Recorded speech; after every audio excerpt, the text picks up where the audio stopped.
ni umugore muri minsi twavuga ko ari kugarukwaho cyane na benshi ku isi yose, Kamala Harris. Benshi bamwita Obama w'umugore mu rwego rwo kugerageza kugereranya aba bantu babiri bombi, gusa ariko uyu mugore we ntabwo abikunda. Ni umugore w'umunyapolitike ubarizwa mu gice cy'abademokrate, aho muri manda ishize yari vice president wa Joe Biden. Mu ijoro ryo kuwa kabiri rishira kuwa gatatu, hafi kuri ya tariki y'amateka muri Leta Zunze Ubumwe za Amerika, September 11, nibwo byahari umuriro hagati y'umugabo n'umugore, Donald Trump ndetse na Kamala Harris. Cyari kiganiro mpaka kitari cyoroshe, aho harimo ihangana hagati y'aba bombi binyuze mu bitekerezo bya politiki, bagaragaza imigabo n'imigambi bafite n'icyo bateganya mu kuyobora Leta Zunze Ubumwe za Amerika. Byatangiye bigaragara nkaho ari nta kintu kirenze kiraza kubamo, bigaragara cyane ko Kamala Harris ashobora gutsindwa na Donald Trump. Gusa uko iminota yagendaga ishira, niko ibibazo hagati y'impande zombi byagendaga birushaho kuba byinshi, ubwo ari nako ikiganiro mpaka kirushaho kuryoha bitandukanye cyane na mbere. Byagaragaye cyane ko uyu mugore Kamala Harris yari yiteguye cyane bitandukanye n'ibyari byitezwe ugereranyije na Donald Trump, kugeza aho Madame Kamala Harris yahase ibibazo byinshi Donald Trump, byaje gutuma Donald Trump atangira guhuzagurika no kuvuga amagambo mabi ayobowe na kamera. N'ikiganiro cyarangiye mu igereranya ryavuye mu bakurikiye ikiganiro mpaka bagiranya ko Kamala Harris yatsinze ku kigero cya 63%, naho Donald Trump agatsinda ku kigero cya 37%.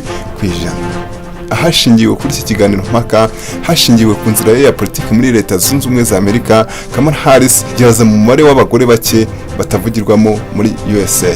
Ibi wabyumva neza uramutse umenya amateka y'umugore, umugore ufite inkomoko mu birabura neza nka Barack Obama. Kimwe nuko nabyibajije, nawe ushobora kuba wibaza ikibazo ugira uti, ese uyu mugore ufite ibi bigwi ni mateka ki amuhindura umugore w'igihangaje kuri uru rwego? Reka turebere hamwe incamake ku nkuru y'ubuzima bwa Kamala Harris n'inzira byanyuzemo kugira ngo kuri isaha abari ku ntebe yo guhatana kuba perezida wa Leta Zunze Ubumwe za Amerika, umugore ufite inkomoko mu birabura wa mbere mu mateka ya USA.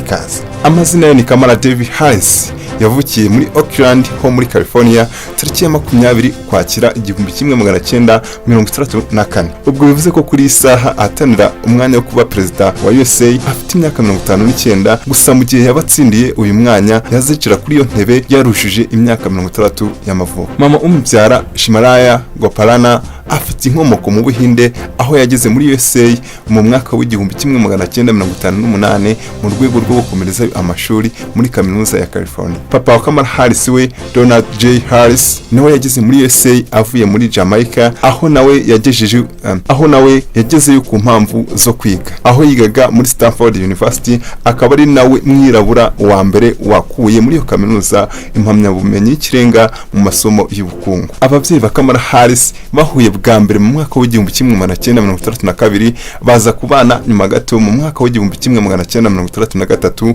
mu w'1964 baza kwibaruka umwana wabo w'imfura, ari we baje guha izina turi kugarukaho, Kamala David Harris. Nyuma y'imyaka ibiri mu w'1966 baje kwibaruka umwana wabo wa kabiri, ari we Maya, akaba ari umuvandimwe wa Kamala Harris. Ababyeyi ba Kamala Harris umubano wabo ntabwo waje kuramba, dore ko ku myaka 7 gusa y'amavuko ya Kamala Harris mu w'1971 ababyeyi ba Kamala Harris baje gutandukana, bahana divorce. Aba bana bombi Kamala ndetse na Maya mu minsi y'imibyizi babaga kwa mama wabo, naho mu minsi ya weekend bakajya kubana na papa wabo. Kamala Harris mu kwiga kwe yize muri Virginia College, nyuma akomereza amasomo ye muri Howard University, ahubwo yigaga muri kaminuza yabaye umunyamuryango wa Alpha Kappa Alpha, umuryango wahuriragamo abanyeshuri bafite inkomoko mu birabura. Muri kaminuza yarasoje mu 1983, ahakura impamyabushobozi mu masomo ya politike n'ubukungu, Political Science and Economics. Nyuma ahita kwiga amategeko muri California Hastings College of Law muri San Francisco, ahakura impamyabushobozi y'ikirenga Juris Doctor. Harris asoje ayo masomo yagiye akora imirimo itandukanye, ariko itajya kuri ya politike ya Leta Zunze Ubumwe za Amerika, aho yabaye umunyamategeko imyaka myinshi muri Leta ya California. Twifuse cyane mu kuzamuka kwe muri politike ya USA. Kamala Harris byabaye cyane ku ngoma ya Barack Obama, aho Joe Biden yari vice president we. Kuva muri 2011 kugeza muri 2017, Kamala Harris yabaye umujyanama mu mategeko muri Leta ya California, Attorney General of California. nk'uko mubizi muri iyi myaka kuva muri 2009 kugeza muri 2017 ni imyaka Barack Obama yari ayoboye USA, ubwo hafi aho Joe Biden nka vice president. Ngaha aho uyu mugore yubakiye izina byaje gutuma uyu mugore aba vice president, ubwo Joe Biden yari amaze gutsinda amatora muri Mutarama 2021. Mu mwaka wa 2010 mu matora yiswe The 2010 California Attorney General Election, Kamala Harris yakubitiye ahababaza umugabo wo muri Los Angeles akaba uwo mu gice cy'aba Republican Steve Curry. Akimara gutsinda ayo matora, Kamala Harris yaraciye agahigo ko kuba ari we mugore wa mbere byongeye kandi ufite inkomoko muri Afrika ndetse na Aziya y'Amajyepfo wari ubashije kugera kuri uyu mwanya muri leta ya California. Muri 2015 nyuma y'imyaka 20 yari amaze nka senateri wa California, Senateri Barbara Boxer yatangaje ko atazongera kwiyamamariza kuba senateri wa California. Kamala Harris akibyumva nyuma y'icyumweru yahise atanga kandidatire ye ngo nawe atanire kuba senateri wa California mu matora yari kuba mu mwaka wa 2013. Mu matora Kamala Harris yaje gutsinda yegukana amajwi 78% bya California Democratic Party. Mu kuba senateri, Kamala Harris yari abaye umugore wa kabiri ufite inkomoko muri Afrika, akaba kandi umugore wa mbere ufite inkomoko muri Aziya ubaye senateri mu mateka ya Leta Zunze Ubumwe za Amerika. Mu matora Kamala Harris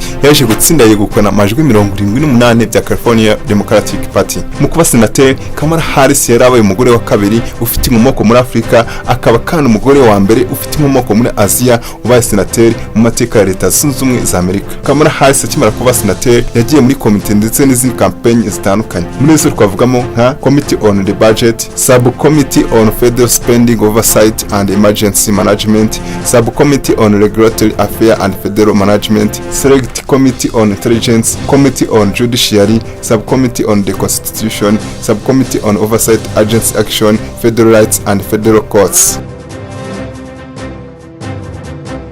Nkuko yari yarubatse izina ku ngoma ya Barack Obama ndetse na Joe Biden ubwo yayoboraga leta ya California, Kamala Harris byamubereye ikiraro cyatumye ahitwamo na Joe Biden nka vice president. Tariki ya 11 Kanama 2020, Joe Biden nk'umukandida ku mwanya wa perezida wa Leta Zunze Ubumwe za Amerika yatangaje Kamala Harris nk'umwungirije ubwo akaba vice president we muri manda ya 2021-2024. Joe Biden akimara gutsinda amatora mu kuboza kwa 2020 tariki ya 20 Mutarama 2021, Kamala Harris yicaye ku ntebe yo kuba vice president. Mu mateka ya Amerika ababaye umugore wa mbere ugeze kuri uyu mwanya wo kuba vice president, aba umugore wa mbere watowe cyane ku majwi ari ku ijanisha ryo hejuru. Yarabaye kandi umugore wa mbere w'umunyamerika ufite inkomoko muri Afrika kandi umunyamerika ufite inkomoko muri Aziya ubashije kugera kuri uyu mwanya. Yarabaye kandi umuntu wa gatatu udakomoka mu bisekuru by'abanyaburaya wabashije kugira mu myanya yo hejuru muri politika ya Leta Zunze Ubumwe za Amerika nyuma ya Charles Curtis ndetse n'ikimenya bose perezida wa 44 wa USA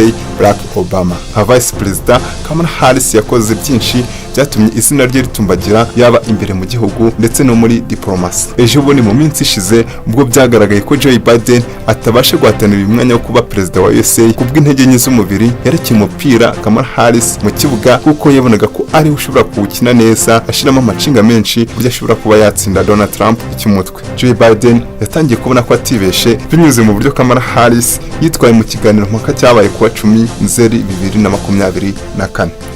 Ngibyo ibisobanura uyu mugore Kamala Harris. Twishimira uburyo mwabanye natwe. Inkuru nziza zicukumbuye nk'izi ngizi n'ibindi biganiro byinshi byiza hano wabisanga kuri Inkuru Nziza 250 mu ijuru rya Francis Nkuru Nziza. Ntugende udakoze subscribe. Bye.